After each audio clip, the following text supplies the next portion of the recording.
হ্যাঁ বন্ধুরা, এই যে আমার পুজো হয়ে গেছে। এই দেখো আমি বাইরে দাঁড়িয়েছিলাম ঠাকুরের সেবা দিয়ে। সেবা দেওয়ার পরে আমি একটু বাইরে দাঁড়াই, তারপরে মানে সেবা হয়ে গেলে আমি আসি। তা এই যে আমি ভগবানের কি সেবা দিয়েছি দেখো। আমি প্রত্যেকদিন সকালবেলা ভগবানকে আমি হচ্ছে চিড়ে মুরকি বাতাসা দিয়ে আমি সেবা দিই।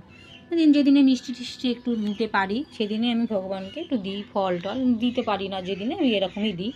বেশিরভাগ আমার এইসবই দেওয়া হয়। আমি বেশি চিড়েভোগই দিই প্রত্যেকদিন সকালে। আমি গোবিন্দকে আর এই যে গোপালের জন্য আমি বাতাসা মুরগি আর চিড়ে দিই। আর অন্যান্য ঠাকুরদের আমি এই যে ভগবান ওই যে দিয়েছি কি বাতাসা দিয়েছি। আর মহাদেবের জন্য আমি দিই একটু ছোট ছোট মিশ্রি আর সাদা বাতাসা। এই আমার ভগবানের জন্য আমি এইটুকু জোগাড় করতে পারি। আর এই যে আমার পুজো হয়ে গেছে, আমার গোপাল সোনাকে সাজানো হয়ে গেছে। প্রত্যেকটা ঠাকুরকে আমি ফুল দিয়ে আমি সাজিয়েছি। দেখুন এই যে গোপালের গোবিন্দর চরণে দেখো ফুল দিয়েছি, রাধের চরণে দিয়েছি। এই যে পুজো হয়ে গেল বন্ধুরা। এইবার আমার হচ্ছে বেরোবো, ঠাকুরঘর থেকে বেরোবো। এবারে আমি রান্নায় ঢুকবো, চা খেয়ে তারপর রান্নায় ঢুকবো। পরে দেখা হচ্ছে বন্ধুরা, টাটা।